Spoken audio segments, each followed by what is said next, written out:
Hello दोस्तों, तो कैसे हैं मेरे प्यारे दोस्तों। आज हम बात करेंगे क्लास 10th के नेक्स्ट चैप्टर के बारे में, जिसका नाम है reflex and reflection of light. सबसे पहले बात कर लेते हैं कि आप मुझे देख पा रहे हैं सही से। एम आई विजिबल और नॉट क्लियरली? क्या आप मुझे देख पा रहे हैं सही से? क्यों नहीं देख पा रहे हैं?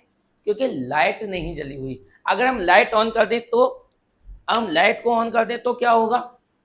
तो क्या आप मुझे क्लियर देख पाओगे? रीजन क्या है अब देखने का? और पहले क्यों नहीं देख पा रहे थे? इसका कोई रीजन है? सबसे बड़ी बात, लाइट। लाइट होती है तो हम देख पाते हैं और लाइट नहीं होती तो हम देख नहीं पाते क्लियरली। रीजन है लाइट, क्योंकि लाइट हमें हेल्प करती है किसी भी ऑब्जेक्ट को देखने में। तो सबसे पहले हेडिंग के साथ हम स्टार्ट करेंगे लाइट के बारे में।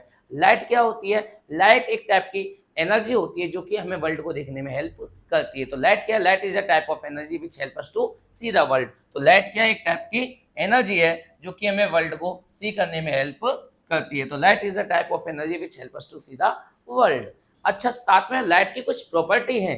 लाइट अपनी प्रॉपर्टी के साथ चलती है। पहली प्रॉपर्टी क्या है? Light travels in the straight line. Light किस में चलती है? स्ट्रेट लाइन में ट्रेवल करती है। लाइट की कौन सी मोशन होती है?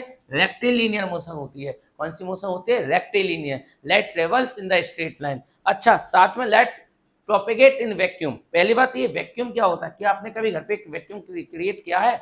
बिल्कुल किया है बचपन में। क्या आपने ये किया है कि भाई गिलास को मुंह पे लगाया और इसमें जितने भी एयर है उसको सक कर लिया? करके देखते हैं।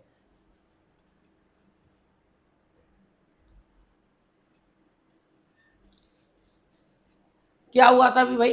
कैसे गिलास ये पकड़ रहा मैंने? सबसे पहली बात तो इसके अंदर जितनी भी एयर थी वो मैंने खींच ली। खींचने की वजह से अंदर कोई एयर नहीं रही। एटमॉस्फेरिक प्रेशर की वजह से गिलास मेरी मुंह से चिपक गया। अब गिलास के अंदर क्या बचा? कुछ नहीं, जीरो। इसका मतलब गिलास के अंदर कुछ नहीं रह गया। जो कुछ नहीं रह जाता उसी को हम क्या कहते हैं? वैक्यूम कहते हैं। इसका मतलब जहां वो स्थान, वो जगह, वो प्लेस जिसपे कोई भी एयर पार्टिकल भी ना रहे उसको हम क्या कहते हैं? वैक्यूम कहते हैं। जैसे अर्थ के बाहर पूरा क्या है? वैक्यूम है, क्योंकि वहां पे एयर भी नहीं है। और अगर एयर होती तो वहां पे लाइफ भी होती, रह सकते थे हम, बट वहां पे एयर भी नहीं है। बट लाइट एक ऐसी चीज है जो वैक्यूम में प्रोपेगेट कर सकती है। इसका मतलब इसके लिए किसी मीडियम की नेसेसरी नहीं है, इसके लिए किसी एयर वगैरह की किसी की नेसेसरी नहीं है। तो light can propagate in vacuum. Light can propagate in vacuum. और it means it does not need medium for propagation. इसका मतलब क्या है कि इसके लिए किसी मीडियम की नेसेसरी नहीं है। प्रोपेगेशन के लिए किसकी नेसेसरी नहीं है? मीडियम की। It does not need medium for propagation. इसका मतलब इसके लिए किसी मीडियम की नेसेसरी नहीं है। साथ में इसकी वैक्यूम में स्पीड ऑफ लाइट होती है 3 × 10⁸ मीटर पर सेकेंड, या फिर 3 × 10⁻10 सेंटीमीटर पर सेकेंड। इसका मतलब क्या है कि लाइट वैक्यूम में कितनी स्पीड से चलती है? 3 × 10⁸ मीटर पर सेकेंड से। ये मोस्ट प्रोबेबल स्पीड है इन अवर यूनिवर्स। क्या है? Most probable speed.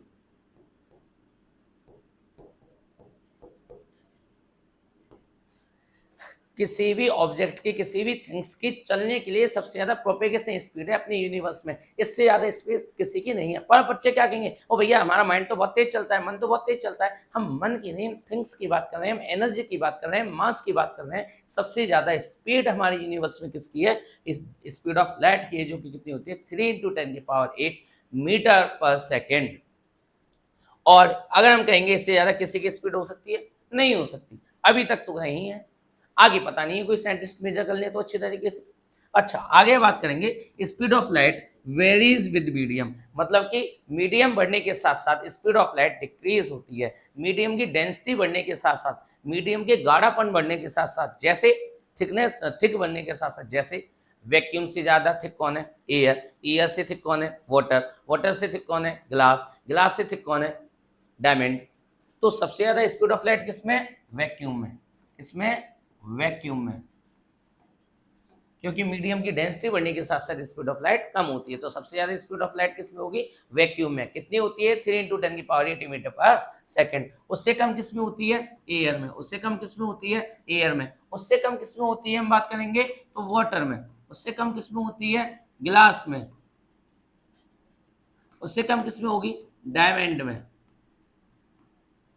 कि हमें बात अच्छी तरीके से समझ में आ रही है कि मीडियम की डेंसिटी बढ़ने के साथ साथ स्पीड ऑफ लाइट क्या होती जाती है, डिक्रीज होती जाती है। डेंसिटी इंक्रीज होगी, स्पीड ऑफ लाइट डिक्रीज होगी। क्या हमें बात समझ में आ रही है अच्छी तरीके से? और समझ में आ रही है तो आप पढ़े अच्छी तरीके से, और हमें पढ़ना ही नहीं है। बहुत सारे बच्चे ऐसे होंगे केवल लेट करके वीडियो लेक्चर को देख रहे होंगे, कोई पढ़ने का लिखने का नाम नहीं है। रीजन क्या है? अब उनके साथ होगा क्या, उन्होंने जैसे एक मूवी अच्छी तरीके से सीन की, अच्छी तरीके से देखी, उनमें से कुछ सीन हमें याद हुए और दैट्स इट, भूल गए। क्यों? क्योंकि रिवीजन के लिए है नहीं कुछ।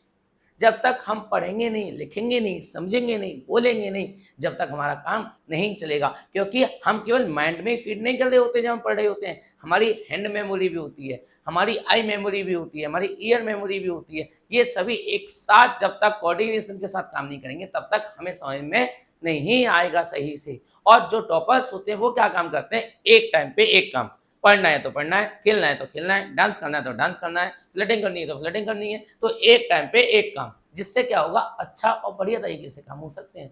अगर आप बैठे हैं पढ़ने के लिए तो कॉपी लीजिए, पेन लीजिए और राइट डाउन करने के लिए तैयार रहिए, क्योंकि लिखने के साथ पढ़ेंगे तो ज्यादा समझ में आएगा। और नहीं तो पहले इस्तेमाल करें फिर विश्वास करें। आपने बहुत सारे लेक्चर्स देखे भी होंगे कि केवल देखा और भूल गए, पीडीएफ चाहिए फिर उसकी अलग से, बट उससे काम नहीं चलेगा। लिखने से, अपने खुद के नोट्स बनाने से काम चलता है। मैंने इतना बड़ा बड़ा लिखा है, आप शायद इसको बहुत छोटा लिख सकते हो। ये लिख सकते हो सीधे कि लाइट किस में चलती है, स्ट्रेट लाइन में,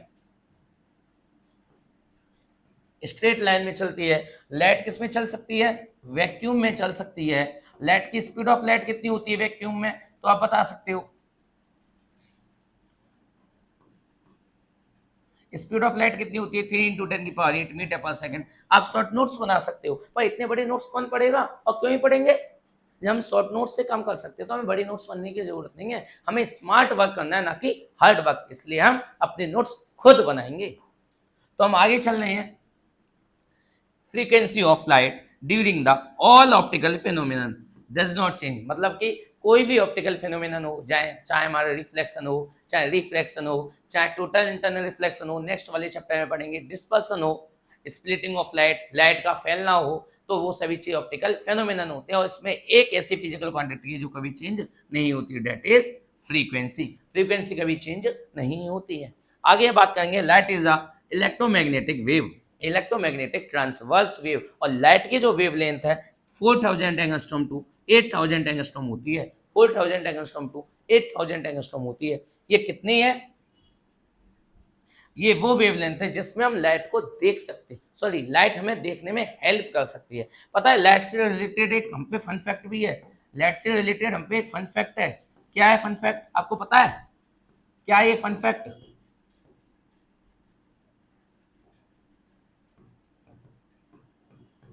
क्या ये फन फैक्ट है, आप बता सकते हैं? कि लाइट हमें देखने में तो हेल्प करती है, light help us to see the world, but we can't see the light. हम लाइट को नहीं देख सकते। लाइट हमें हेल्प कर सकती है, एक ऐसी है, ये भगवान जी जैसी है, हमें हेल्प करेंगे पर हमें दिखाई नहीं देने वाले। सेम ऐसे ही लाइट हमें हेल्प तो कर रही है पर हमें दिखाई नहीं देती है। तो क्या हमें ये फन फैक्ट समझ में आया? सबसे पहली बात, लाइट क्या होती है? Light is a form of energy which help us to see the world. Light propagate in medium, मतलब लाइट की कैसी मोशन होती है? रेक्टिलिनियर मोशन होती है। लाइट की कैसी मोशन होती है? रेक्टिलिनियर मोशन होती है। Light can propagate in vacuum, it means it does not need medium for propagation. इसको किसकी नेसेसिटी नहीं है? मीडियम की नेसेसिटी नहीं है। Speed of light in vacuum is 3 × 10⁸ metre पर second. Speed of light varies with velocity. आपको मैं बताया स्पीड, जैसे हमारी वैक्यूम की डेंसिटी बढ़ती जाती है तो वेलोसिटी क्या होती जाती है? डिक्रीज होती जाती है। डेंसिटी इंक्रीज होगी, वेलोसिटी डिक्रीज होगी। वेलोसिटी सबसे ज्यादा कहाँ होगी? वैक्यूम में। फिर कम कहाँ होगी? वाटर में। फिर कम कहाँ होगी वेलोसिटी? ग्लास में। फिर डायमंड में। सेम ऐसे चलता जाता है, वेलोसिटी डिक्रीज होती जाती है, डेंसिटी इंक्रीज होती जाती है। यह बात पता चल रही है कि वेलोसिटी डिक्रीज होती है और डेंसिटी इंक्रीज होती है। डेंसिटी मतलब कि गाढ़ापन, जैसे जैसे मीडियम गाढ़ा होता जाएगा, थिक होता जाएगा, वैसे वैसे हमारी स्पीड ऑफ लाइट कम होती हुई जाएगी। और सबसे ज्यादा कहाँ होती है? वैक्यूम में होती है। सबसे ज्यादा मोस्ट जो इंपॉर्टेंट केसेस हैं वो यही है। एक तो speed of light in vacuum कितनी होती है? 3 × 10⁸ मीटर पर सेकंड। सी से रिप्रेजेंट करते हैं इसको हम, 3 × 10⁸ मीटर पर सेकेंड। आगे हम बात करेंगे speed of light varies with medium. क्या हमें बात क्लियर तरीके से समझ में आ रही है? कोई दिक्कत है इसमें हमें? कोई दिक्कत है? आगे चलते हैं। अब हम बात कर रहे हैं अच्छी तरीके से आपसे किसके बारे में, अब हम बात कर रहे हैं आपसे अच्छी तरीके से लाइट के बारे में। लाइट रे क्या होती है? एक रे को, एक स्ट्रेट लाइन को, लाइट के एक स्ट्रेट लाइन को हम कहते हैं रे। और बहुत सारी लाइट रे होंगी तो beam. A bundle of light rays is called beam when a straight line of light is called light रे। रे क्या होती है? एक लाइट, एक स्ट्रेट लाइन ऑफ लाइट की।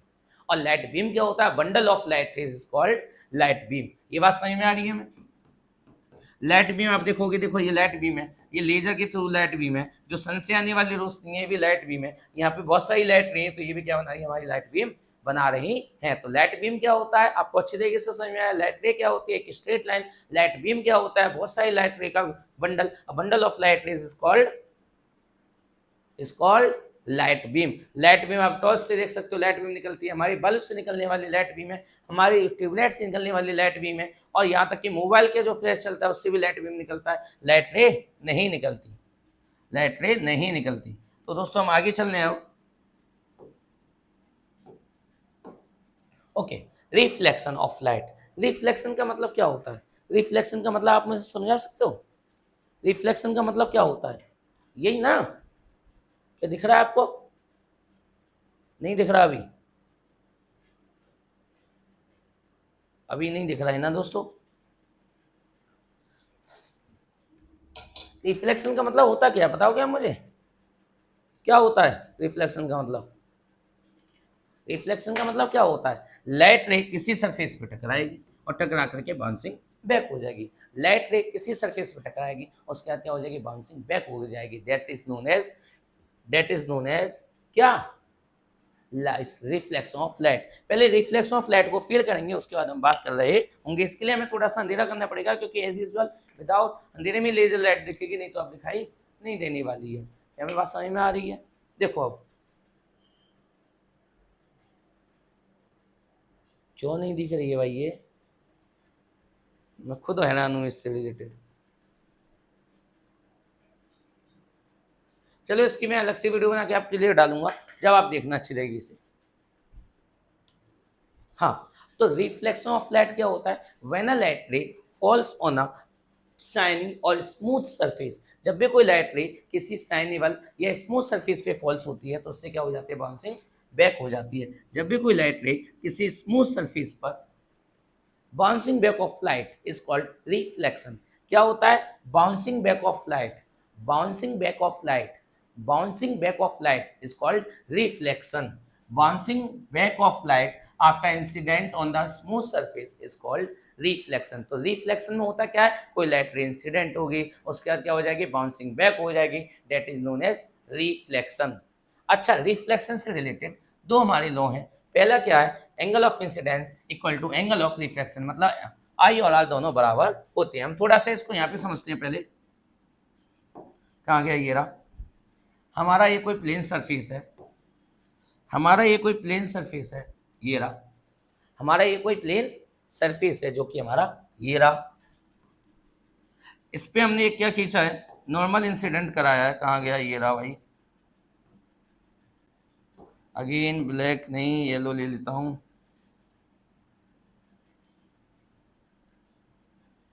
नॉर्मल हमने इंसिडेंट कराया,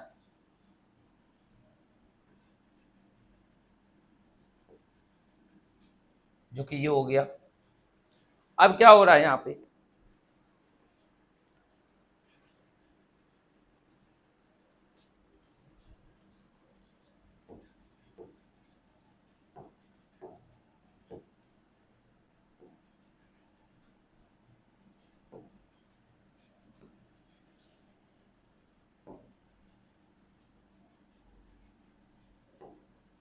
हटाओ इसको, हटाओ सबको इसको।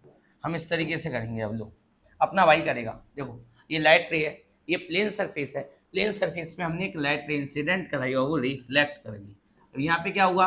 ये आने वाली रे कौन सी होने वाली है? इंसिडेंट रे, इंसिडेंट रे। ये जाने वाली रे कौन सी होने वाली है? Reflected ray.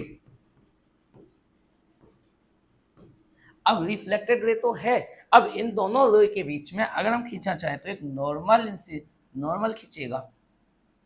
नॉर्मल क्या होता है, पहली बात तो जो 90 डिग्री का एंगल बना है सरफेस से, हमारे यहाँ पे अगर नॉर्मल खींचने के लिए मन करूंगा तो ये इस तरीके का, ये कितने एंगल का बना रहा है 90 का, तो ये हमारा एक नॉर्मल है। यहाँ पे भी नॉर्मल बनेगा। अब हमेशा हमारे जो एंगल है वो कहाँ से मेजर होते हैं, नॉर्मल से। ये वाला एंगल मेजर होगा, इसको हम आई कहने वाले हैं, इसको हम आर कहने वाले हैं। आई क्यों कहने वाले हैं, इंसिडेंट, इंसिडेंट, इसलिए कौन सा एंगल है, इंसिडेंट एंगल। आई के यहाँ पे इंसिडेंट एंगल है, आई क्या है, इंसी angle of incident, incident angle है।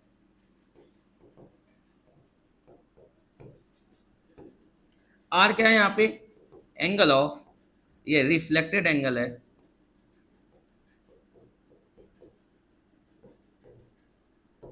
एंगल है।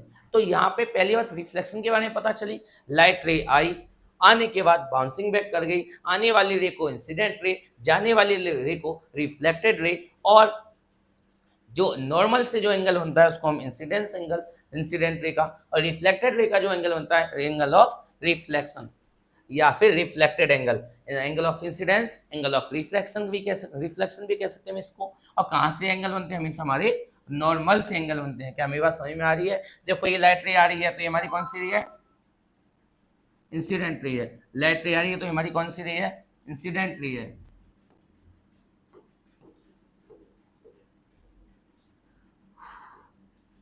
लाइट रे आ रही है, हमारी कौन सी रे है, इंसिडेंट रे है। जाने वाली रे कौन सी हो गई, रिफ्लेक्टेड रे हो गई, रिफ्लेक्टेड रे हो गई। ये हमारा कौन सा एंगल हो गया, एंगल ऑफ इंसिडेंस हो गया। ये क्या हो गया, एंगल ऑफ रिफ्लेक्शन हो गया। ये हमारा क्या है, नॉर्मल। और एंगल कहाँ से बनता है, ऑलवेज ऑलवेज नॉर्मल से। कहाँ से बनेगा एंगल, हमारा नॉर्मल से एंगल बनेगा। अब angle of i equals to angle of r, इसका मतलब क्या है कि यहाँ पे angle of incidence equals to angle of reflection. दोनों angle, incident angle, incidence angle और रिफ्लेक्शन एंगल, दोनों आपस में क्या होते हैं, इक्वल होते हैं। तो यहाँ पे हम क्या शॉर्ट नोट्स बना सकते हैं, पहली बात तो bouncing back of light, bouncing back of light is called reflection. साथ में पहला नोट आएगा angle I equals to angle R. आप पता है फिजिक्स को पढ़िए नहीं, फिजिक्स को रटना नहीं है, समझ के पढ़ना है, क्योंकि ये क्या लिखा हुआ है, angle of incidence equals to angle of reflection. हम थ्योरी तो बना ही लेंगे पेपर में, जब बनाने की बात आएगी तो। अभी तो हमें पढ़ना सीखना है, पढ़ के सीख जाएंगे तो ये छुट्टियों में थ्योरी हम बना के चलेंगे। तो angle of reflection equals to angle of incident, angle I equals to angle R. अब दूसरी बात, incident ray, reflected ray, normal at the incident point, incident ray, reflected ray, normal at the incident point, lie in the same plane. आने वाली रे, जाने वाली रे, normal incident point पे क्या होते हैं, सेम प्लेन में होते हैं। अब सेम प्लेन में होने का मतलब क्या है, दो तरीके के प्लेन हो सकते हैं, सेम और अलग अलग प्लेन। अब सेम क्या, एक प्लेन तो ये भी हो सकता है अगर हम चाहें तो, लाइट रेस वाले प्लेन पे आई,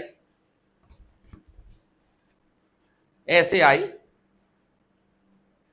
ऐसे आई और ऐसे लौट गई। क्या ऐसा होने वाला है, अगर लाइट रे ऐसे आएगी तो कैसे जाने वाली है, लाइट रे दिख नहीं रहा क्या, अब देखिएगा, लाइट रे ऐसे आई और कैसे जाने वाली, ऐसे। ऐसा तो है नहीं लाइट रे इधर से आई इधर से निकल गई, नहीं होगा। लाइट रे जिस प्लेन में आती है उसी प्लेन में रिफ्लेक्ट होती है, जिस प्लेन में आती है उसी प्लेन में रिफ्लेक्ट होती है। इसका मतलब इंसिडेंट रे कौन सी वाली, incident ray, reflected ray and normal at the incident point lie in the same plane. तो हमारे दोनों लॉ क्या हमें समझ में आए अच्छे तरीके से। पहला लॉ कौन सा है, पहला लॉ कौन सा है, क्या मेरी बात समझ में आई, पहला तो angle of incidence equals to angle of reflection. दूसरा लॉ क्या है, incident ray, reflected ray, normal at the incident point lie in the same plane. अच्छा, इसमें एक नोट है, इसमें एक नोट है जो कि हमें समझना पड़ेगा, और वो अभी समझोगे, अभी तक आपने गौर नहीं किया होगा पर हमें थोड़ा सा समझना है। देखो सुनो, इस वाले फिगर पे गौर करना, इस वाले फिगर पे गौर करना। अभी आप इसमें मैं थोड़ा सा ट्रांजिशन दिया है, एनिमेशन दिया है थोड़ा सा, देखो क्या हो रहा है, लाइट रे इंसिडेंट हुई, लाइट रे इंसिडेंट हुई, लाइट रे इंसिडेंट हुई और इंसिडेंट होने के बाद रिफ्लेक्ट हुई है। और कैसे इंसिडेंट हुई? नॉर्मली। जब भी कोई लाइट रे नॉर्मली इंसिडेंट होती है, जब भी कोई लाइट रे नॉर्मली इंसिडेंट होती है, मतलब अब एंगल से नॉर्मल से कितना बनेगा? नॉर्मल कहाँ है? ये रहा। और इंसिडेंट रे कहाँ है? ये रही। तो आई बराबर कितना होगा? 0। और आई 0 है तो आर भी कितना होगा? 0। For this law, from this law. हमें बात समझ में आ रही है? आई 0 है तो आर भी कितना होगा? 0। अब ये बात समझ में आ रही है कि भाई आई आर तो 0 होंगे, इसका मतलब रिफ्लेक्शन रिफ्लेक्टेड रे भी उसी पाथ को रिट्रेस करेगी जिससे वो आई है। हम ऐसे कह सकते हैं, if a light ray incident along the normal after reflection it retrace its path, मतलब कि जब भी कोई लाइट रे अलोंग द नॉर्मल इंसिडेंट होगी तो विदाउट डेविएट हुए उसे उसी पाथ को रिफ्लेक्शन के बाद उसी पाथ को रिट्रेस करेगी जिससे वो आई है। तो यहाँ पे एक बात समझ में आई, angle i equal to angle r बराबर कितना होने वाला है? 0। क्यों 0 होने वाला है? क्योंकि इंसिडेंट रे इंसिडेंट एंगल कितना है? 0। तो रिफ्लेक्टेड एंगल भी कितना होगा? 0। तो बच्चे क्या करते हैं, यहाँ पे नॉर्मल देख करके मिस्टेक कर जाते हैं। नॉर्मल देख करके भैया नॉर्मल है तो मतलब 90 डिग्री होगा, और भैया 90 डिग्री क्यों होगा? हमें सरफेस से थोड़ी नहीं एंगल बनाना, हमें एंगल कहाँ से बनाना है? From the normal. तो when a light incident along the normal, then the angle of incidence and angle of reflection will be 0. Angle of reflection and angle of incident will be 0। क्या हमें बात clear तरीके से समझ में आ रही है? हम आगे चलने हैं और इन चीजों को पढ़ेंगे, समझेंगे, बोलेंगे, और जब हमारा समझ में आएगा। आगे चलते हैं। अच्छा, एक और चीज, लेटरल इन्वर्जन क्या होता है? अब ये यहाँ पे मिस्टेक से आ गई है स्लाइड दोस्तों, अभी हम बाद में देखेंगे स्लाइड को, इसको भी बाद में देखेंगे। सबसे पहले हम पढ़ेंगे प्लेन मिरर को। प्लेन मिरर क्या होता है? मिरर क्या होता है पहली बात तो, जिसमें हमें हमारी इमेज दिखाई देती है। सुबह सुबह जगती होगी, मुंह मुंह धोया, कोलगेट वोलगेट करके फ्रेश फ्रेश होके, वो चेहरा देख लो कैसा लग रहा है, वो बाल काट लो, वो सुंदर तो लग रहा हूँ, क्रीम पाउडर लगा लो। क्या हो रहा है? ये किस में देख पा रहे हैं हम? अपने घर के मिरर में। और घर का मिरर ज्यादातर कैसा होता है? प्लेन मिरर होता है। कौन सा होता है? Plane mirror. तो प्लेन मिरर कौन सा होता है? जिसकी सरफेस क्या होती है? जिसकी फ्लैट रिफ्लेक्टिंग सरफेस होती है और produces image of an object placed in front of mirror. मतलब कि एक ऐसा मिरर जो कि हमारी इमेज बनाता है। और इमेज कैसी होती है? हमेशा सीधी। ऐसा तो है नहीं है कि आप सिर की आप गए प्लेन मिरर अपने मिरर की तरफ और आपको लगा कि भाई मुंडी उल्टी दिख रही है, हम खड़े ऐसे और दिख उल्टे रहे हैं। ऐसा नहीं होता कभी भी, हमें क्लियर और बिल्कुल परफेक्ट तरीके से सीधा ही दिखाई देगा। तो इसमें सबसे पहली बात, इंपॉर्टेंट पॉइंट्स क्या है? इससे बनने वाली इमेज वर्चुअल होगी। वर्चुअल मतलब कि आपको यहाँ पे इमेज दिखाई दे रही है हमारी गुड्डा की, क्या दिखाई दे रही है? एक है हमारे यहाँ पे गुड्डा छोटा सा। अब बनती कैसे है बाद में समझेंगे, पहले ये समझो कि इमेज होती कैसी है यहाँ पे। अच्छा, इमेज क्या होती है? इमेज होती कितने टाइप की हैं? तो इमेज होती है 2 टाइप की, एक तो रियल,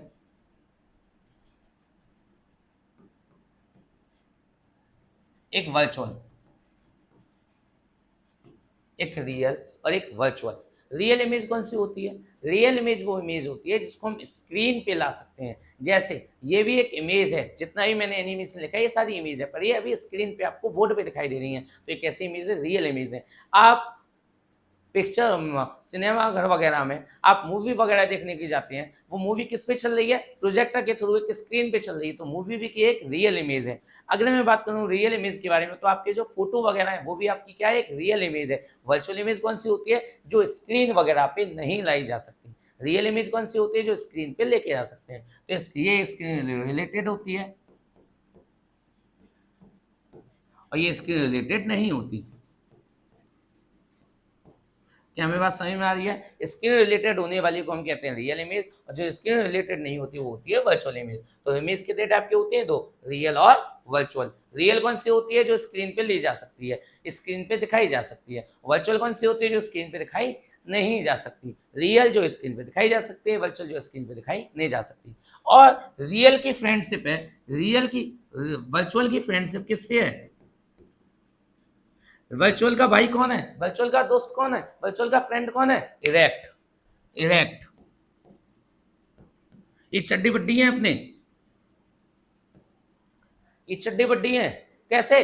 वर्चुअल होगा तो इरेक्ट भी होगा, वर्चुअल होगा तो इरेक्ट भी होगा। जैसे कहते हैं, हम पता रहता है ना मम्मी को, अरे वो वही होगा मेरा दोस्त, मेरा लड़का। जैसे तुम जाता अगर अपने घर पे अपने दोस्त के घर पे पड़े रहते होगे तो मम्मी क्या कहेंगी, अरे अब सोनू के यहीं होगा वो, आर्यन का यहीं होगा वो और कहीं नहीं गया।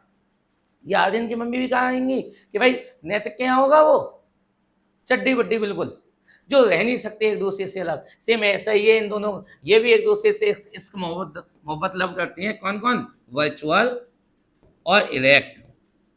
जब इरेक्ट आएगा तो वर्चुअल साथ में आएगा, और इरेक्ट आएगा तो क्या आएगा, वर्चुअल साथ में आएगा। दोनों की फ्रेंडशिप है, दोनों अपने एक दूसरे से मोहब्बत प्यार करते हैं, दोनों भाई भाई हैं, दोनों फ्रेंड है पक्के वाले, चड्डी बड्डी है बिल्कुल, फ्रेंडशिप बचपन वाली। हाँ, तो हम बात क्या करने वाले हैं किसके बारे में, प्लेन मिरर के बारे में। तो प्लेन मिरर कौन सी इमेज बनाता है, वर्चुअल बनाता है, इरेक्ट बनाता है, सेम साइज की बनाता है, and laterally inverted. Laterally inverted क्या होता है भी थोड़ी देर में समझेंगे, इसको भी हम भूल जाते हैं, ये है ही नहीं अभी हमारा टॉपिक। सबसे पहली बात, प्लेन मिरर कौन सी इमेज बनाता है, रियल नहीं बनाएगा, वर्चुअल बनाएगा। कौन सी बनाएगा, वर्चुअल। वर्चुअल बनाएगा तो कैसी बनाएगा, इरेक्ट। और इरेक्ट का मतलब होता है सीधा। देखो एक एक गुड्डा खड़ा हुआ है, एक एक गुड्डा खड़ा हुआ है, इसकी इमेज बन रही है ये रही, सेम साइज की है, जितना बड़ा ये है उतनी बड़ी इसकी इमेज है, जितना बड़ा ये है उतनी बड़ी इसकी इमेज है। तो कैसी इमेज, वर्चुअल है, सेम साइज की है, वर्चुअल है, सेम साइज की है, और साथ में इरेक्ट। इरेक्ट का मतलब सीधी है, कौन सी है, सीधी है। हमें बात समझ में आ रही है, इमेज कैसी बनी हुई है, सीधी बनी हुई है। तो वर्चुअल है, इरेक्ट है, सेम साइज की है। तो प्लेन मिरर से कौन सी इमेज बनती है, virtual erect same size, virtual erect same size, virtual erect same size, virtual erect same size. कौन सी इमेज बनी हुई है, वर्चुअल इरेक्ट और सेम साइज। कौन सी इमेज बनी हुई है हमारी, वर्चुअल इरेक्ट और सेम साइज की इमेज बनती है। क्या हमें बात समझ में आ रही है, हाँ भाई। प्लेन मिरर से बनने वाली इमेज कौन सी होती है, वर्चुअल होती है, इरेक्ट होती है और सेम साइज की होती है। देखो सेम साइज की बनी हुई है, वर्चुअल बनी हुई है और इरेक्ट बनी हुई है। और वर्चुअल का भाई इरेक्ट, वर्चुअल का भाई इरेक्ट, ऐसे करके याद करेंगे। फोकल लेंथ प्लेन मिरर की होती है इन्फिनिटी, इसको आप इंपोर्टेंट डाल लो, नोटबुक में लिख लो। और कैसे लिखोगे इसके बारे में, पहली बात, प्लेन मिरर, हमें शॉर्ट नोट्स बनाने हैं। पहली बात इससे रिलेटेड, इसके फोकल लेंथ कितनी होती है, इन्फिनिटी होती है। सेकंड बात, इससे इमेज कैसी बनती है, इमेज कौन सी बनती है, वर्चुअल बनती है। कौन सी बनती है, वर्चुअल बनती है, इरेक्ट बनती है और सेम साइज की बनती है। ESF इमेज, वी वी सेव इमेज बनती है। कौन सी, सेव, सेव। एस मतलब कि स्मॉल, सॉरी, एस मतलब कि सेम साइज की, ई मतलब इरेक्ट और वी मतलब कि वर्चुअल। तो वर्चुअल इमेज बनती है, इरेक्ट बनती है और सेम साइज की इमेज बनती है। किससे बनती है, प्लेन मिरर से। साथ में हम बात करेंगे the distance between image and plane mirror and object. इसको हटाओ, इसको यहां से समझो, सिंपल सी बात। जितनी डिस्टेंस प्लेन मिरर से ऑब्जेक्ट की होगी उतनी डिस्टेंस प्लेन मिरर से इमेज की होगी। इसका मतलब क्या है कि प्लेन मिरर से अगर ऑब्जेक्ट 2 मीटर की डिस्टेंस पर है, प्लेन मिरर से ऑब्जेक्ट 2 मीटर की डिस्टेंस पर है, तो प्लेन मिरर से इमेज भी 2 मीटर की डिस्टेंस पे होगी। अगर मैं कहूँ कि मैं प्लेन मिरर से 5 मीटर की डिस्टेंस पे खड़ा हूँ, तो मेरी इमेज कितनी डिस्टेंस पे बनेगी, अंदर 5 मीटर की डिस्टेंस पर बनेगी। क्या हमें बात क्लियर तरीके से समझ में आ रही है, सुनाई दे रही है अच्छी तरीके से। ओके, आगे चलते हैं, एक और बार क्लियर कर लेते हैं इस बात को। प्लेन मिरर क्या होता है, प्लेन मिरर जो जिसकी सरफेस प्लेन होती है, फ्लैट होती है, उसको हम कहते हैं प्लेन मिरर। प्लेन मिरर का फोकल लेंथ कितनी होती है, इन्फिनिटी। प्लेन मिरर कैसी इमेज बनाता है, virtual, erect and same size. Last में हम बात करेंगे तो प्लेन मिरर से ऑब्जेक्ट की डिस्टेंस, प्लेन मिरर से इमेज की डिस्टेंस, दोनों क्या होती है, बराबर। अब देखो एक जादू यहाँ पर, आज तक शायद आपने एनिमेशन ना देखा हो, एक बार हम दिखा के चलते हैं इसको, एनिमेशन को अच्छे तरीके से देखना भी आप। हुआ क्या, देखो, और आई देखो, ऑब्जेक्ट इमेज बनी, इमेज बनी, क्या हुआ यहाँ पे, एक बार हम इसको इमेज को बनाते हैं, यहाँ पर एक बार इमेज को बनाते हैं। इमेज में क्या होगा, जैसे हमारे ये रखा हुआ है प्लेन मिरर, ये प्लेन मिरर रखा हुआ है, हमारा यहाँ पे कोई ऑब्जेक्ट, कोई बबलू खड़ा हुआ है, जो कि ये रहा,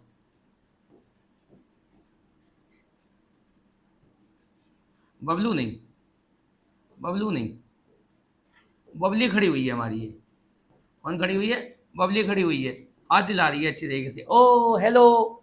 अब क्या होगा, सबसे पहले प्लेन मिरर की इमेज, प्लेन मिरर की इमेज यहाँ पे, जैसे यहाँ पे ये लाइट रे गई हमारी, लाइट रे गई, वो लाइट रे भी रिफ्लेक्ट करती, स्ट्रेट लाइन में चलानी है भाई हमें लाइट रे को। लाइट रे गई, अब हम यहाँ से देख रहे हैं बबली को अच्छी तरीके से। अगर हमारा बबलू यहाँ से बबली को देख रहा है तो उसको क्या लगेगा, लाइट रे यहाँ से कहीं से आ रही है। तो बबली की इमेज बनी कहाँ, ये बनी हुई है, देखो।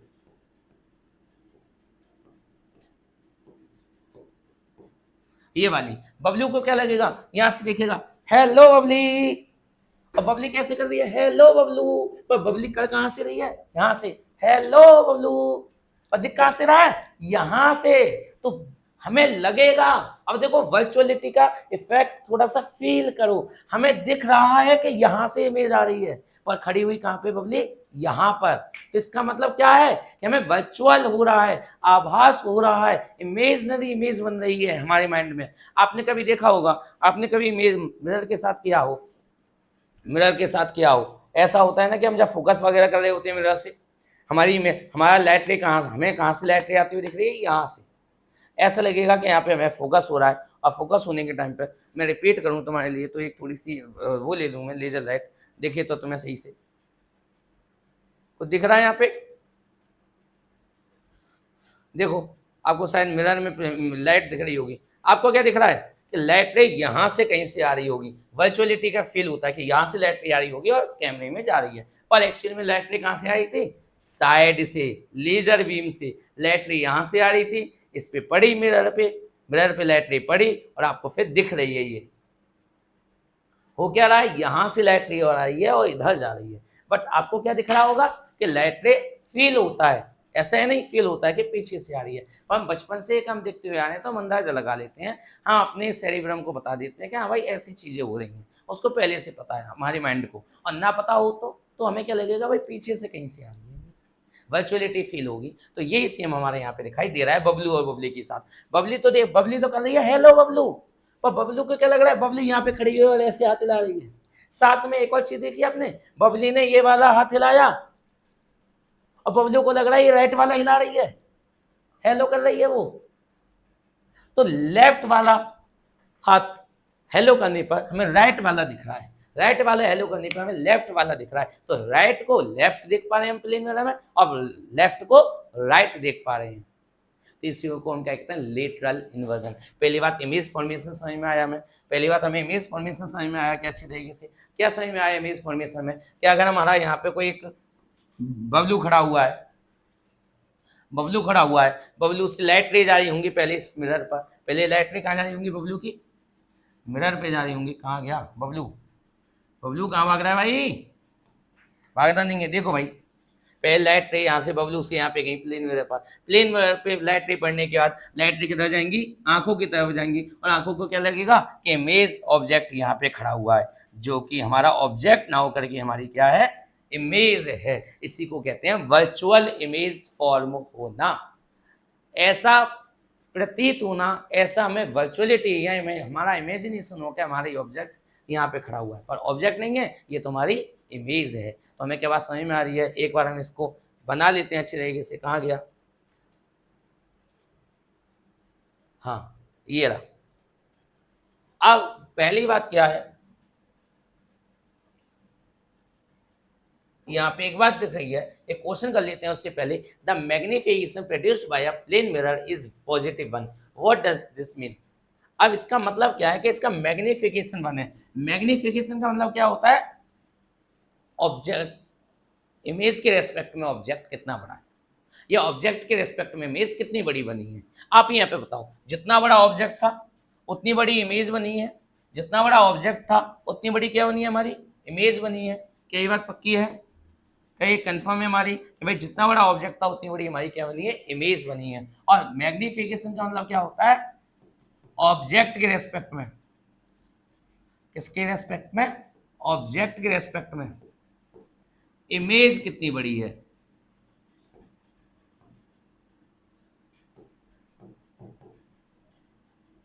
ऑब्जेक्ट के रेस्पेक्ट में इमेज कितनी बड़ी है। अगर इमेज और ऑब्जेक्ट दोनों सेम साइज के हैं तो यहाँ पे आएगा, मतलब अगर m की वैल्यू 1 आ रही है, इसका मतलब image size equal to object size, image size equal to object size. और अगर m की वैल्यू लेस देन 1 आ रही है, इसका मतलब हमारी इमेज छोटी बनी है, किससे? ऑब्जेक्ट से। और अगर हमारी m की वैल्यू ग्रेटर देन 1 आ रही है, इसका मतलब इमेज बड़ी बनी है हमारी ऑब्जेक्ट से। पहली बात क्लियर कर लूँ मैं एक और बार इस चीज को अच्छी तरीके से, एक बार और क्लियर कर लेता हूँ कि भाई मैग्निफिकेशन का मतलब क्या होता है। पहली बात तो ये बताऊँ मुझे भाई, मैग्निफिकेशन का मतलब क्या होता है, कोई बताएगा मुझे? मैग्निफिकेशन का मतलब है the ratio of image size to the object size. यहाँ कह सकते हैं हम the ratio of height of image to the height of object is called magnification. Magnification का मतलब इमेज कितनी मैग्नीफाइड हुई है विद रेस्पेक्ट टू ऑब्जेक्ट। जितनी ज्यादा इमेज मैग्नीफाइड हुई होगी उतनी ज्यादा एम ज्यादा होगा। मैग्नीफाइड होने का मतलब है इमेज और ऑब्जेक्ट का रेशियो। अब ये बताओ भाई, प्लेन मिरर में इमेज भी उतनी बनती है, ऑब्जेक्ट भी उतना ही बनता है, तो कट के कितना आएगा? 1 आएगा। तो the magnification produced by the plane mirror is positive 1। Positive 1 का मतलब क्या है? पॉजिटिव भी हो सकता है, नेगेटिव भी हो सकता है। अब पॉजिटिव के लिए बात समझो, पॉजिटिव होगा तो वर्चुअल होगा, अनवर्चुअल होगा इमेज, और वर्चुअल होगा तो इरेक्ट होगा। 1 आ रहा है तो सेम साइज है इमेज। सुन लो दोबारा से m के बारे में। m का मतलब होता है क्या? m का मतलब क्या है? यहाँ पे m का मतलब है height of object, height of image to the height of object. अब m की वैल्यू प्लस माइनस आती है, m की वैल्यू प्लस माइनस आती है। अगर पॉजिटिव आ रही है तो इमेज बनेगी वर्चुअल, और नेगेटिव आती है तो इमेज बनेगी रियल। क्या मेरी बात समझ में आ रही है? पॉजिटिव आती है तो इमेज बनेगी वर्चुअल, और नेगेटिव आती है तो इमेज बनेगी रियल। अच्छा, साथ में अगर m की वैल्यू इक्वल बना रही है तो सेम साइज, m की वैल्यू लेस देन बना रही है तो स्मॉल साइज। इमेज की बात हो रही है, और m की वैल्यू ग्रेटर देन बनाती है तो लार्ज। अब यहाँ पे m की वैल्यू लिखी हुई है +1। +1 का मतलब, पहली बात, प्लस का मतलब क्या होता है? वर्चुअल। वर्चुअल के साथ क्या कौन आता है? वर्चुअल के साथ कौन आता है? वर्चुअल के साथ आता है इरेक्ट। इरेक्ट के साथ कौन आएगा?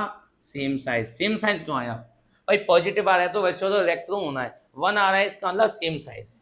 कैसा है? Same size. क्या मेरी बात क्लियर हो रही है कि मैग्निफिकेशन का 1 होने का क्या मतलब है? कि वर्चुअल है, इरेक्ट है और सेम साइज है। अगर ये आता है m की वैल्यू 0.1 माइनस 0.5, अब माइनस है तो क्या आता है? रियल।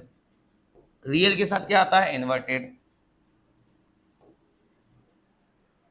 वर्चुअल का बड़ा भाई, वर्चुअल का बड़ा भाई इरेक्ट, और इन्वर्टेड का छोटा भाई रियल। वर्चुअल और स्मॉल साइज क्या होता है? यहाँ पे स्मॉल साइज होता है। स्मॉल साइज क्यों होता है? क्योंकि m की वैल्यू लेस देन 1 है, और m की वैल्यू ग्रेटर देन 1 होती तो स्मॉल साइज न होकर के लार्ज होता। क्या मेरी बात समझ में आ रही है? अब हम आगे चल रहे हैं। देखो, स्फेरिकल मिरर। स्फेरिकल मिरर क्या होता है? स्फेरिकल मिरर, स्फेरिकल मिरर एक हॉलो स्फीयर, स्फेरिकल मिरर एक हॉलो स्फीयर, स्फेरिकल मिरर एक हॉलो स्फीयर का छोटा सा पार्ट होता है, का छोटा सा पार्ट होता है, जिसकी एक सरफेस तो रिफ्लेक्टिंग सरफेस होती है, एक सरफेस तो रिफ्लेक्टिंग सरफेस होती है, और एक सरफेस होती है पॉलिश्ड सरफेस। ये कौन सी है? पॉल ये हमारी रिफ्लेक्टिंग सरफेस है।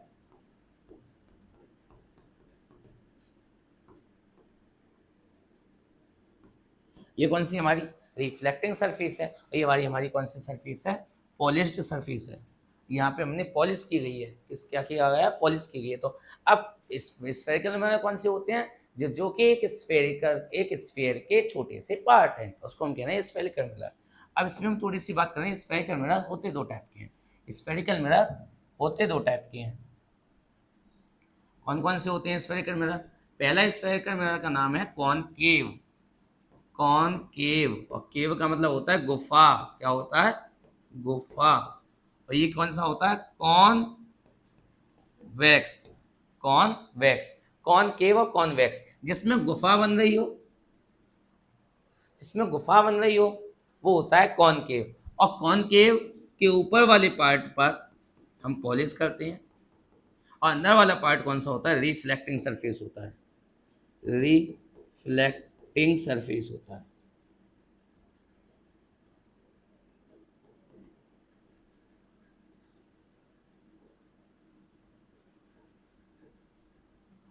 जबकि कॉन्वेक्स का कौन सा पार्ट होता है, अंदर वाला पार्ट रिफ्लेक्टिंग सरफेस होता है, ऊपर वाला हमारा वैसा वाला होता है। अब देखो सुनो भाई, कॉनकेव जिसमें गुफा बनती है वो कॉनकेव, जिसमें गुफा नहीं बनती है वो कॉन्वेक्स। बात समझ में आ रही है? मैं तो दो टाइप के मिरर होते हैं, एक तो कॉनकेव और एक कॉन्वेक्स। कॉनकेव में क्या होता है, अंदर की तरफ रिफ्लेक्टिंग सरफेस होता है, कॉन्वेक्स में क्या होता है, बाहर की तरफ रिफ्लेक्टिंग सरफेस होता है। रिफ्लेक्टिंग सरफेस कौन सा होता है, जिससे हम इमेज को देख पाते हैं, जिससे हम इमेज को देख पाते हैं। जैसे हम अपने एक मिरर के लिए बात करते हैं, एक मिरर की बात कर रहे हैं हम, यहाँ पर दिख रहा होगा आपको, ये नया मिरर तोड़ा जा रहा है तुम्हारे लिए, बलि चढ़ाई जा रही है आज इसकी। देखो भाई, यहाँ पे दो सरफेस है, एक ये वाली सरफेस है और एक ये वाली सरफेस है। इस वाली सरफेस को कहेंगे पॉलिश वाली सरफेस है, और ये वाली सरफेस कौन सी है, हमारी रिफ्लेक्टिंग सरफेस है, जिससे हम इमेज वगैरह देखते हैं, उसको हम कहते हैं रिफ्लेक्टिंग सरफेस। और जो पॉलिश हुई होती है उसको हम कहते हैं पॉलिश्ड सरफेस। तो कितनी सरफेस है यहाँ पे हमारी, दो। पहली है, यहाँ पे हम बात करेंगे कॉनकेव के बारे में, तो कॉनकेव के जो पॉलिश वाला पार्ट है उसको हम कहेंगे पॉलिश्ड सरफेस, और जहाँ से हम इमेज वगैरह को देखेंगे वो कहेंगे रिफ्लेक्टिंग सरफेस। और यहाँ पे कौन सी में होते हैं, केव में बनता है, गुफा में बनती है चीजें। ओके, आगे मैं चल रहा हूँ भाई। अब some important point related to spherical mirror, some important point related to spherical mirror, spherical mirror से related some important point है। पहली बात, spherical mirror कितने टाइप के होते हैं, दो टाइप के होते हैं। कौन कौन से, कॉनकेव और कॉन्वेक्स, कॉनकेव और कॉन्वेक्स। कॉनकेव कौन सा होता है, जिसमें गुफा बनती है, कॉनकेव कौन सा होता है, इसमें गुफा बनती है। गुफा कहाँ बन रही है हमारी, ये रही, तो हमारा कौन सा सरफेस है, कॉनकेव। और ये कौन सा है हमारा, कॉन्वेक्स। कॉन्वेक्स में क्या होता है, गुफा नहीं बनती, ये कॉन्वेक्स है। अंदर की तरफ पॉलिश होगी तो कॉन्वेक्स, और बाहर की तरफ होगी तो कॉनकेव। क्या हमें दोनों क्लियर तरीके से समझ में आ रही है? बाहर की तरफ पॉलिश होगी तो कॉनकेव, बाहर की तरफ पॉलिश होगी तो कॉनकेव, अंदर की तरफ होगी तो कॉन्वेक्स होता है। क्या हमें क्लियर तरीके से समझ में आ रहा है? क्या हमें क्लियर तरीके से समझ में आ रही है चीजें? ओके, आ रही हैं। तो एक और बात, स्फेरिकल मिरर से रिलेटेड कुछ इंपोर्टेंट पॉइंट हैं जो हमें पता होनी चाहिए। हमने यहाँ पे एक कौन सा मिरर बनाया, कोई बता सकता है अभी? कौन सा मिरर बनाया, कोई बता सकता है दुष्ट? कोई है क्या ऐसा दुष्ट जो बताए इस चीज को? कोई सा मिरर नहीं है अभी। क्यों नहीं है? क्योंकि हमने यहाँ पे पॉलिश ही नहीं की। जब तक पॉलिश नहीं करेंगे जब तक पता नहीं चलेगा। भैया आपने ऊपर की तरफ पॉलिश कर दी, हमने कॉन्वेक्स कहा तो गुफा बना दी तो आपने, और गुफा मतलब कि कॉनकेव बना दिया तो, या फिर आप हमने बताया इसको कॉनकेव मिरर, और अंदर आपने पॉलिश कर दी तो ये तो कॉन्वेक्स हो गया ना। जब तक पॉलिश नहीं करते तब तक पता नहीं चलेगा कौन सा मिरर है। तो पता कैसे चलता है, पॉलिश करने के बाद। तो ये अभी बताइए भाई कौन सा मिरर है, अब बताओ। कॉनकेव मिरर है, कॉनकेव मिरर है। अब कॉनकेव में ये जो M1 से लेके M2 तक जो डायामीटर है, ये जो डायामीटर है इसी को कहते हैं अपर्चर ऑफ मिरर। क्या कहते हैं, अपर्चर।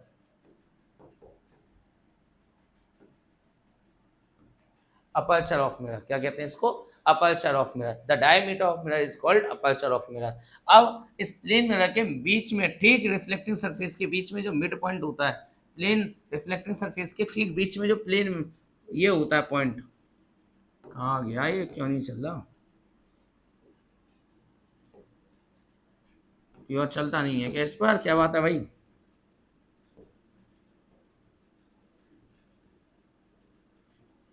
लो हो गया कल्याण। ये जो ब्लैक वाला जो पॉइंट दिख रहा है, जो बीच में जो मिड पॉइंट दिख रहा है उसको कहते हैं पोल ऑफ द मिरर। क्या कहते हैं, पोल ऑफ द मिरर। अब अब ये बताओ, इसका स्फीयर इधर बनेगा या इधर बनेगा? जिधर स्फीयर बनेगा उसको हम स्फीयर बना के देख रहे हैं।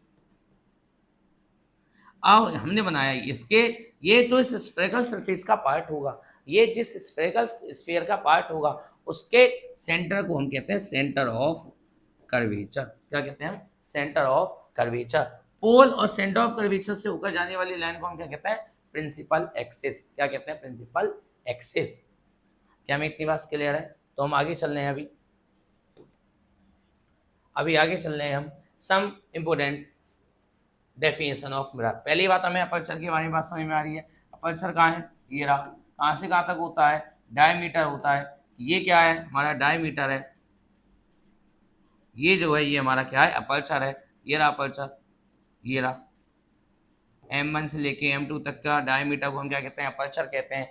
और मिरर के ठीक बीच में जो पॉइंट होता है उसको हम क्या कहते हैं, पोल कहते हैं। जो जिस स्फीयर का ये पार्ट है स्फीयर का मिरर, उसके सेंटर को हम क्या कहते हैं, सेंटर ऑफ कर्वेचर कहते हैं। पोल और सेंटर ऑफ कर्वेचर से होकर जाने वाली लाइन को हम कहते हैं principal axis. Principal axis, principal axis कहते हैं। क्या कहते हैं, प्रिंसिपल एक्सिस कहते हैं। क्या हमें इतनी बात समझ में आ रही है? दोनों में समझ में आ रही होंगी। ये क्या है, M1 से लेके M2 तक की डिस्टेंस है। ये डायमीटर है जिसको हम क्या कहने वाले हैं, अपर्चर ऑफ मिरर कहने वाले हैं। क्या कहने वाले हैं, अपर्चर ऑफ मिरर कहने वाले हैं। साथ में जो मिड पॉइंट होता है रिफ्लेक्टिंग सरफेस का, उसको हम कहते हैं पोल। ये जो स्फीयर, जिस स्फीयर का, ये जो मेरा जिस स्फीयर का पार्ट होगा उस स्फीयर के सेंटर को हम कहते हैं सेंटर ऑफ कर्वेचर। पोल और सेंटर ऑफ कर्वेचर को मिलाने वाली लाइन को हम क्या कहते हैं, प्रिंसिपल फोकस। क्या कहते हैं, प्रिंसिपल फोकस। आगे चलते हैं नेक्स्ट बात पर। अब यहाँ पे इसकी डेफिनेशन है। पोल क्या होता है, the pole of the mirror is the centre of reflecting surface. Reflecting surface का सेंटर को हम क्या कहते हैं, पोल कहते हैं। The centre of reflecting surface called pole. तो हम क्या कह सकते हैं, centre of reflecting surface is called pole. तो हम ऐसे करके शॉर्ट नोट्स इसके बना सकते हैं। Centre of reflecting surface is called pole. अब बात करेंगे प्रिंसिपल एक्सिस की। तो क्या होता है, the straight line which is passing through centre of curvature. कहां से, centre of curvature and the pole. The straight line which is passing through pole and centre of curvature is called principal axis. Aperture क्या होता है, अभी बताया था मैंने, portion of the mirror that reflect light. हम ये कह सकते हैं diameter of reflecting surface. Diameter of reflecting surface of mirror is called diameter of, क्या कहेंगे, diameter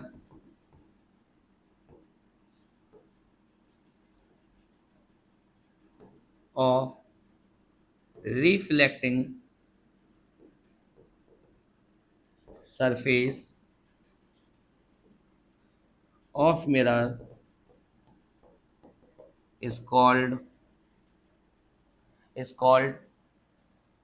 aperture।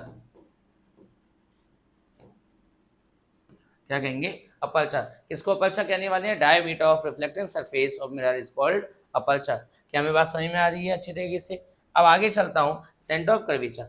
The centre of sphere from which the mirrors curved surface is part. मतलब क्या है, पहली बात तो पोल क्या होता है, centre of reflecting surface. Aperture क्या होता है, डायमीटर, क्या होता है, डायमीटर ऑफ रिफ्लेक्टिंग सरफेस। और सेंटर ऑफ कर्वेचर क्या होता है, it is the centre of that sphere which is the part of this sphere, this spherical mirror. आगे हम बात करेंगे रेडियस ऑफ कर्वेचर के लिए। तो रेडियस ऑफ कर्वेचर क्या होता है, पोल से सेंटर ऑफ कर्वेचर तक की डिस्टेंस। पोल से सेंटर ऑफ कर्वेचर तक की डिस्टेंस। तो रेडियस ऑफ कर्वेचर क्या है, पोल से सेंटर ऑफ कर्वेचर तक की डिस्टेंस को हम क्या कहते हैं, रेडियस ऑफ कर्वेचर। क्या कहते हैं हम, रेडियस ऑफ कर्वेचर। क्या हमें बात समझ में आ रही है? आगे चलते हैं, प्रिंसिपल फोकस। प्रिंसिपल फोकस क्या है, प्रिंसिपल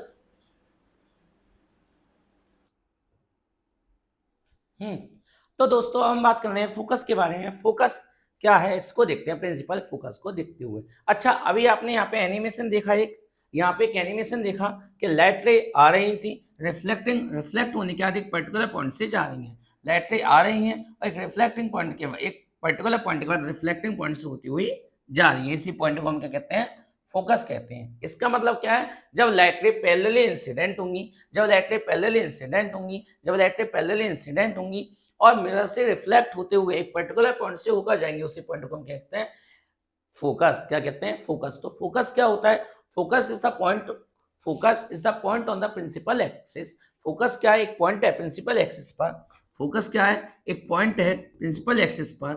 फोकस क्या है, एक पॉइंट है प्रिंसिपल एक्सिस पर आफ्टर रिफ्लेक्शन, जिससे लाइट रे होकर जाती है, जिससे लाइट रे होकर जाती है। तो हम क्या कह सकते हैं फोकस के बारे में, focus a point at which the reflected rays meets or appear to meet for the spherical mirror। तो हम क्या कह सकते हैं भाई फोकस के बारे में, फोकस को पहले समझ लेते हैं। when a light ray parallel incident with the principal axis, when a light ray parallel incident with the principal axis, हम क्या लिखेंगे, when a light ray, a ray of light incident parallel with the principal axis after reflection,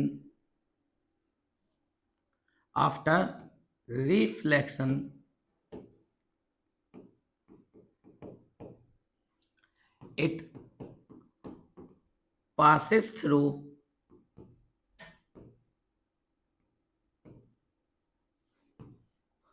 a point on the principal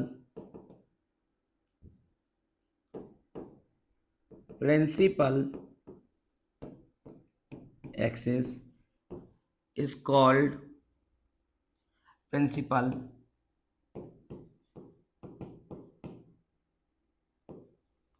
focus। क्या हमें बात समझ में आई, principal focus क्या होता है, when a light ray parallel incident with the principal axis, when a light ray parallel incident with the principal axis after reflecting it passing through a point on the principal axis which is known as principal focus. तो principal focus किसे कहते हैं, ये बात हमें समझ में आई। Principal focus हमें हम किसको कहने वाले हैं कि जब भी कोई लाइट रे प्रिंसिपल एक्सिस के पैरेलल इंसिडेंट होती है तो आफ्टर रिफ्लेक्शन जिस पॉइंट से होकर जाती है उसी पॉइंट को हम कहते हैं प्रिंसिपल फोकस कहते हैं। जब कोई लाइट रे प्रिंसिपल एक्सिस के पैरेलल इंसिडेंट होती है, जब कोई लाइट रे प्रिंसिपल एक्सिस के पैरेलल इंसिडेंट होती है आफ्टर रिफ्लेक्शन जिस पॉइंट से होकर जाती है उस पॉइंट को हम कहते हैं प्रिंसिपल फोकस कहते हैं। तो मैंने डेफिनेशन क्या लिखवाई, आपको क्या पता चला कि when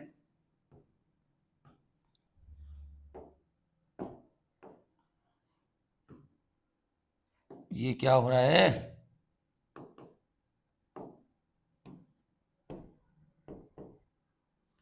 when a light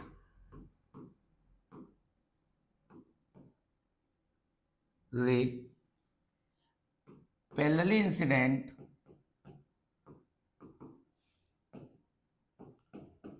with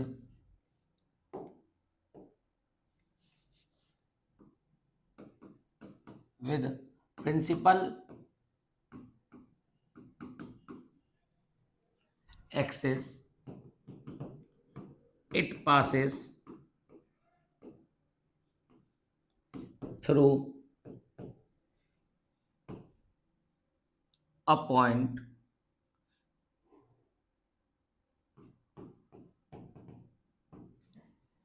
after reflection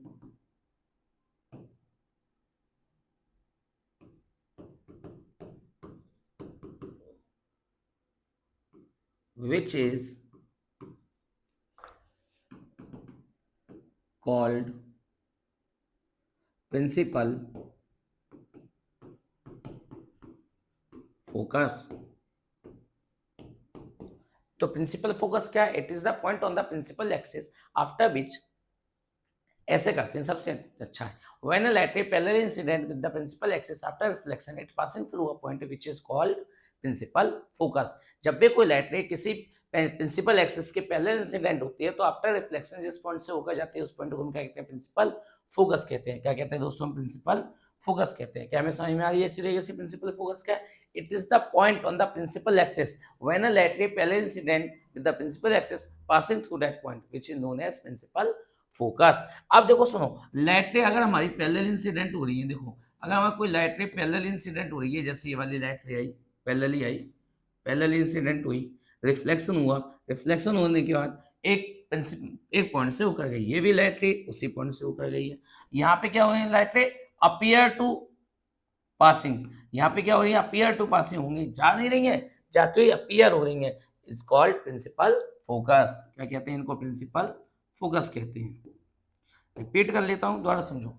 when a light रे incident parallelly with the principal axis after reflection passing through a point which is called passing through a point or appear to passing through a point which is called principal focus। एक और बात देखते हैं, when a light ray passing through a point on, गलत हुआ, सही से बोलते हैं, when a light ray parallelly incident with the principal axis after reflection it passing through a point और appear to passing through a point which is called principal focus। क्या कहते हैं दोस्तों? उसको प्रिंसिपल फोकस कहते हैं। क्या ये बात समझ में आ रही है अच्छी तरीके से? हमने डेफिनेशन भी लिखवाई है, आप नोट भी कर सकते हैं, और प्लीज नोट करें जिससे कि अच्छी तरीके से समझ में आएगा। अब फोकल लेंथ क्या होती है? The distance between pole and focus. उल्टा नहीं बोलेंगे, फोकस एंड पोल नहीं कहेंगे, हमेशा क्या कहेंगे? Pole and focus. क्यों? क्योंकि all distance measure from the pole, सभी डिस्टेंस कहां से मेजर होती है? पोल से मेजर होती है। All distance measure from the pole, इसलिए the distance between pole and focus is called focal length. तो रेडियस ऑफ कर्वेचर क्या होता है? अगर हमारा कर्वेचर, अच्छा अभी यहाँ पे स्फीयर कहाँ बनेगा? इधर, इसका स्फीयर कहाँ बना? इधर, तो इसलिए इसका कर्वेचर भी किधर होगा? इधर ही कहीं होगा। इसका कर्वेचर भी किधर होगा? इधर ही कहीं होगा। तो फोकस भी इधर होगा। जिधर कर्वेचर होता है उधर ही फोकस होता है, जिधर कर्वेचर होता है उधर ही फोकस होता है। तो कर्वेचर भी इधर होगा और फोकस भी इधर होगा। तो the distance between pole and radius of curvature is called the distance between pole and curvature is called radius of curvature। the distance between pole and focus is called focal length। मतलब पोल और focal के बीच की length को हम कहते हैं focal length, पोल और curvature के बीच की लेंथ को हम कहते हैं रेडियस ऑफ कर्वेचर। क्या हमें बात समझ में आ रही है इसी तरीके से दोस्तों कि पोल और फोकस के बीच की लेंथ को कहते हैं फोकल लेंथ, पोल और रेडियस ऑफ कर्वेचर के बीच की लेंथ को कहते हैं रेडियस ऑफ कर्वेचर। हम आगे चल रहे हैं, एक बार इसका एनिमेशन और देखते हैं कि एनिमेशन, ये एनिमेटेड क्या हो रहा है यहाँ पे। सही है, देखो अब इधर मैं इधर अपना लेके आया, अब जैसे मैं अगली वाली स्लाइड को लाऊंगा तो कुछ होगा। देखो यहाँ पे, देखो क्या हुआ यहाँ पे? लाइट रे आई, लाइट रे आने के एक पर्टिकुलर पॉइंट से अपीयर टू पासिंग हो रही है और यहाँ से जाती हुई दिख रही है, इन्हीं को हम क्या कहते हैं? प्रिंसिपल फोकस कहते हैं। और लाइट रे जाएगी कैसे ये वाली दोस्तों? जाएगी कैसे? इस तरीके से,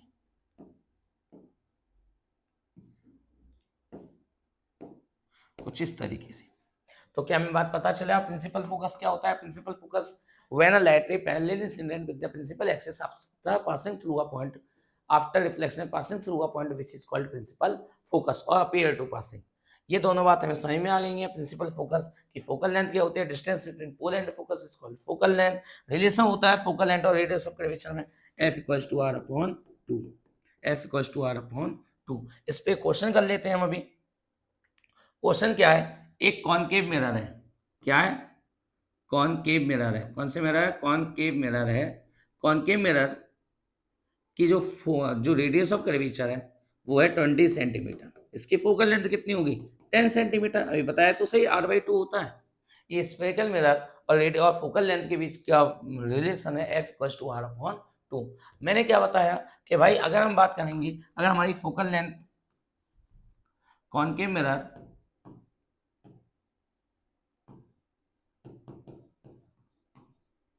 की फोकल लेंथ हम पे 20 सेंटीमीटर है तो रेडियस ऑफ कर्वेचर कितना होगा? 40।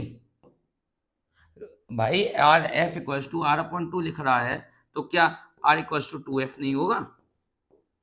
ये बात समझ में आ रही है? मैं अच्छी तरीके से आ रही है तो हम आगे चलते हैं। ओके, अब इमेज फॉर्मेशन की बात आ रही है। इमेज फॉर्मेशन पे पहले हम 2-3 चीजों को समझ लेते हैं, फिर हम आगे बात करेंगे। पहले एसी चालू कर लूं, बहुत ज्यादा गर्मी हो गई है इस टाइम पर और बहुत देर हो गई ये एसी भाई साहब भी चलते हुए। हाँ, तो हमने क्या बात की है इसको थोड़ा समझो भाई। इमेज फॉर्मेशन की कैरेक्टरिस्टिक में सबसे बड़ी बात जो कि हमें समझनी है वो ये है कि कौन किसका भाई है। अभी मैं बताया ना आपको, चड्डी बड्डी कौन है? चड्डी बड्डी कौन है, भूल गए क्या? चड्डी बड्डी कौन है? चड्डी बड्डी कौन है? वर्चुअल। तो इरेक्ट, वर्चुअल के साथ कौन है? इरेक्ट। रियल के साथ कौन है? रियल के साथ है इन्वर्टेड। इन्वर्टेड। इरेक्ट का मतलब सीधी इमेज, इरेक्ट का मतलब सीधी इमेज। अरे यार, मैं बना रहा था बबली को और क्या बनता जा रहा है, देखो भाई बबली बनी रही, बहुत ज्यादा खुश है आज बबली, हेलो कर रही है बबलू को अपने को, हेलो बबलू। अब यहाँ पे जब वर्चुअल क्यों, क्योंकि बबली ने मिरर में इमेज देखी और बिल्कुल सीधी बन रही है, हेलो बबलू। पर यहाँ पे बबली का क्या हुआ, इस तरीके से इमेज बनने लगी।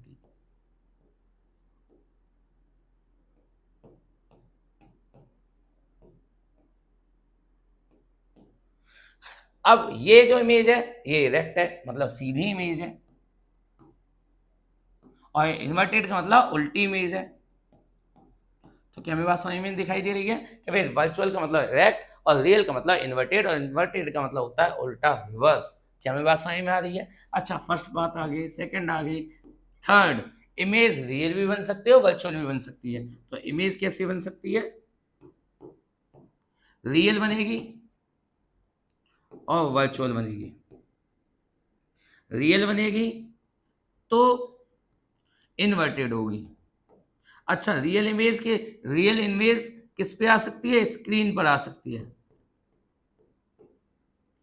और inverted image, sorry virtual image, जो कि क्या स्क्रीन पर नहीं आ सकती, स्क्रीन पर नहीं आ सकती। क्या मेरे पास समझ में आ रही है अच्छी तरीके से? रियल इमेज तो स्क्रीन पर आ सकती है पर वर्चुअल इमेज स्क्रीन पर नहीं आ सकती। साथ में रियल इमेज कैसी होगी? इन्वर्टेड होगी, और वर्चुअल इमेज कैसी होगी हमारी? इरेक्ट होगी। और इरेक्ट का मतलब क्या होता है? सीधी होगी।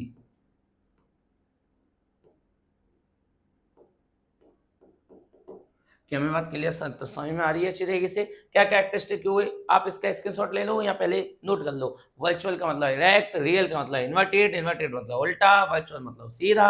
और इमेज अगर रियल होगी तो स्क्रीन पर दिखेगी, वर्चुअल होगी तो स्क्रीन पर नहीं दिखेगी। क्या मैं क्लियर हो रहा है ये बात? क्या क्लियरिटी से समझ में आ रही है बातें? आगे चलूं, image formation law. Image formation law, अभी एक लॉ पढ़ के आए हैं। क्या पढ़ के आए हैं? जब भी कोई लाइट रे पैरेलली इंसिडेंट होगी, जब भी कोई लाइट रे पैरेलली इंसिडेंट होगी, जब भी कोई लाइट रे पैरेलली इंसिडेंट होगी, तो after reflection it passing through a point on the principal axis. जब भी कोई लाइट रे पैरेलली इंसिडेंट होगी तो रिफ्लेक्शन की बात एक पॉइंट से होकर जाएगी, उसको क्या कहते हैं?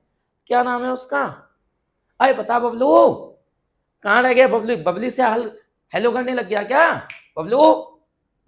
ये बबलू नहीं मानेगा, ये बबलू बिगड़ रहा है, पर तुम सुन रहे हो, तुम बता सकते हो क्या है इसका नाम? इसका नाम है प्रिंसिपल फोकस। क्या नाम है इसका? Principal focus. क्या नाम है इस पॉइंट का? Principal focus. क्या नाम है? Principal focus. When a light ray pass parallel incident with the principal axis, it passing through a point on the principal axis which is called principal focus। क्या कहते हैं इसको? हम प्रिंसिपल फोकस कहते हैं। क्या मैं क्लियर तरीके से बातें समझ में आ रही हैं? क्या समझ में आ रही है बातें? अच्छा, लाइट रे पड़ती कहां से?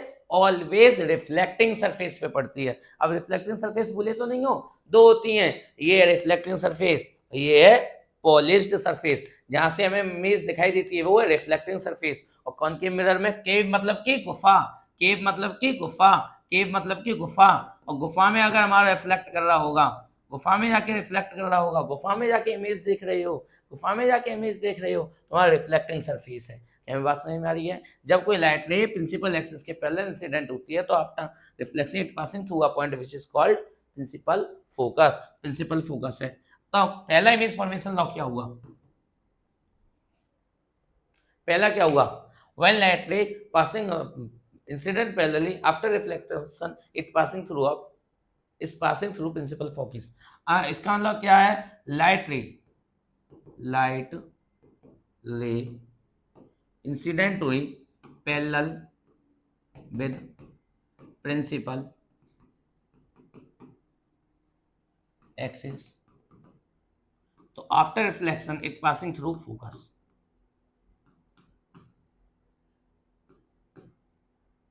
After reflection.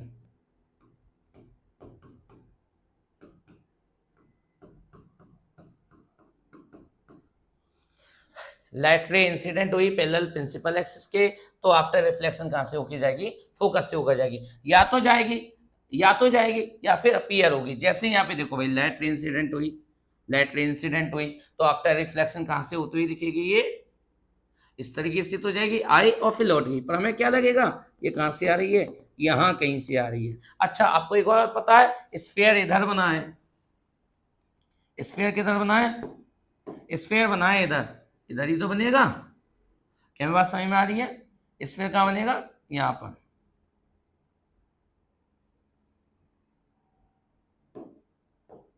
स्फीयर बनेगा यहाँ पे, जिधर स्फीयर बनता है उधर ही फोकस होगा, उधर ही सेंटर ऑफ कर्वेचर होगा। यहाँ पे स्फीयर कहाँ बना है, घेरा, तो यहाँ पे फोकस भी इधर होगा और सेंटर ऑफ कर्वेचर भी इधर ही होगा। क्या मेरी बात समझ में आ रही है कि भाई स्फीयर इधर बना है तो सेंटर ऑफ कर्वेचर भी इधर होगा और फोकस भी इधर ही होगा। क्या हम रिपीट करें इस बात को, एक और रिपीट करते हैं, जिधर स्फीयर होता है उधर ही सेंटर ऑफ कर्वेचर, उधर ही फोकस होता है। देखो यहाँ पे मैं क्या कह रहा हूँ कि भाई यहाँ पे हमने क्या बनाया, एक स्फीयर बनाया, यहाँ पे मैंने क्या बनाया, एक स्फीयर बनाया। इसका स्फीयर इधर ही तो बनेगा कि इधर बन सकता है, इधर बनेगा ही नहीं। स्फीयर इधर बनेगा तो फोकस भी कहाँ होगा, इधर होगा, सेंटर ऑफ कर्वेचर भी कहाँ होगा, इधर ही होगा। इसका स्फीयर इधर बनना है तो फोकस कहाँ होगा, इधर होगा, सेंटर ऑफ कर्वेचर यहाँ होगा, और कर्वेचर हमेशा फोकस से बड़ा होता है। अब मैंने क्या कहा, यहाँ पे एक लाइट रे इंसिडेंट करा रहा हूँ, लाइट रे इंसिडेंट कराई मैंने। अब लाइट रे इंसिडेंट कराई तो कहाँ से होकर जाएगी, गलत हो गया, पता है करो दोस्तों, कहाँ गलत हो गया, आपको तो पता ही होना चाहिए। अब तो लाइट रे इंसिडेंट कराई तो कहाँ से होकर जाएगी, फोकस से होकर जाएगी। जब भी कोई लाइट रे पैरेलल इंसिडेंट होगी तो after reflection it passing through a focus, कहाँ से होकर जाएगी, फोकस से होकर जाएगी। तो ये बात हमें पता चली, लाइट रे इंसिडेंट होगी पैरेलली तो principal after reflection is passing through a focus. पहला पॉइंट हमारा हो गया। दूसरा पॉइंट क्या कह रहा है, दूसरा पॉइंट क्या है हमारा, दूसरा पॉइंट ये है हमारा कि जब भी कोई लाइट रे फोकस से होकर जाएगी, अब फोकस प्रिंसिपल एक्सिस के पैरेलल आ रही थी तो फोकस से होकर जा रही थी, प्रिंसिपल एक्सिस के पैरेलल आ रही थी तो फोकस से होकर जा रही थी, प्रिंसिपल एक्सिस के पैरेलल आ रही थी तो फोकस से होकर जा रही थी। अब फोकस से होकर जाएगी तो प्रिंसिपल एक्सिस के पैरेलल हो जाएगी। अब अगर फोकस से होकर जाएगी तो प्रिंसिपल एक्सिस के पैरेलल हो जाएगी। अगर यहाँ पे अपीयर होगी फोकस से फोकस की तरफ आती हुई तो क्या हो जाएगी, प्रिंसिपल एक्सिस के पैरेलल हो जाएगी। पहला लॉ हम दोबारा से समझ लेते हैं क्योंकि मुझे समझाना ज्यादा जरूरी है कि क्या बताया था मैंने कि जब भी कोई लाइट रे प्रिंसिपल एक्सिस के पैरेलल इंसिडेंट होगी, जब भी कोई लाइट रे प्रिंसिपल एक्सिस के पैरेलल इंसिडेंट होगी after reflection it passing through the focus. जब भी कोई लाइट रे प्रिंसिपल एक्सिस के पैरेलल रिफ्लेक्शन इंसिडेंट होगी तो क्या होगा, after reflection is passing through the focus. क्या मेरी बात समझ में आ रही है अच्छी तरीके से, ये वाली बात समझ में आई। अच्छा, और जब भी कोई लाइट रे फोकस से होकर जाएगी तो आफ्टर रिफ्लेक्शन क्या हो जाएगी, पैरेलल हो जाएगी। जब भी कोई लाइट रे फोकस से होती हुई अपीयर होगी तो क्या हो जाएगी, प्रिंसिपल एक्सिस के पैरेलल हो जाएगी। क्या हमें दोनों लॉ समझ में आ रहे हैं, लिख सकते हो डब्ल्यू बबली लिख सकते हो, लिख सकते हो। पहला क्या लिखा कि पैरेलल इंसिडेंट हुई, पैरेलल इंसिडेंट होने का रिफ्लेक्शन होगा, रिफ्लेक्शन होने के बाद ये कहां से आएगी, पासिंग थ्रू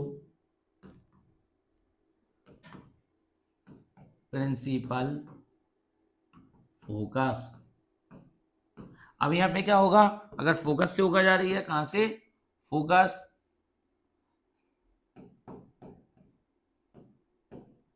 आफ्टर रिफ्लेक्शन क्या हो जाएगी, पैरेलल हो जाएगी विद प्रिंसिपल एक्सिस। हम शॉर्ट नोट्स बना सकते हैं बहुत इजी तरीके से, बहुत फन वे में, जिससे कि आपको समझ में आ सके। अच्छा, ये तो दो लो हो गए, दो लो और हैं। क्या है तीसरा लो, अगर कोई लाइट रे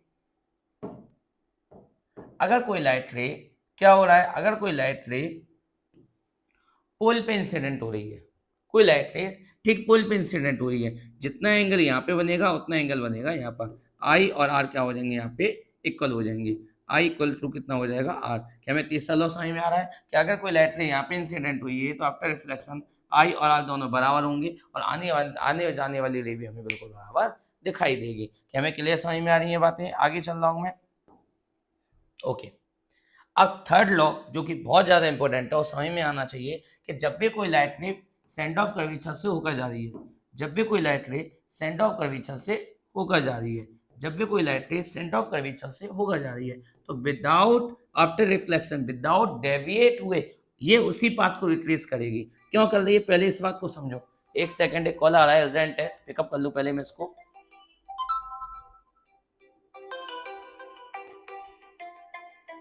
क्या हो गया?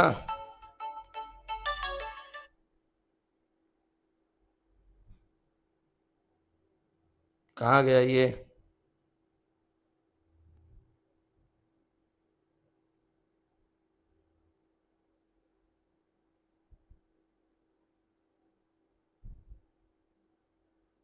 हेलो।